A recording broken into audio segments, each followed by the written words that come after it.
এখনো শুয়ে আছিস? রান্না করবে কে? তাড়াতাড়ি উঠে রান্না কর।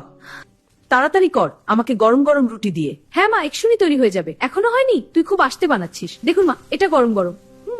এবার ঠিক আছে, আরো বানা দ্রুত। ঘরের বাকি কাজগুলো তাড়াতাড়ি কর। মা, আমি একটু বিশ্রাম করে নেই। না, কোনো বিশ্রাম করা চলবে না, এখনই উঠে কাজ করো। আচ্ছা মা। মা, আমি একটু বিশ্রাম করে নেই। না, কোনো বিশ্রাম করা চলবে না। আমাদের সময় আমরা খেতে কাজ করে খেয়েছি, আর তোরা তো কোনো কাজই করিস না। কাঁদছো কেন? মা সবসময় আমাকে বকাচকা করে, কিছুই ভালো লাগে না। মায়ের সাথে লড়তে যেও না, মা যা বলে চুপচাপ শুনবে। আচ্ছা মা, চা খাবেন? হ্যাঁ দাও। কি হলো? এখনই হাসপাতালে যেতে হবে।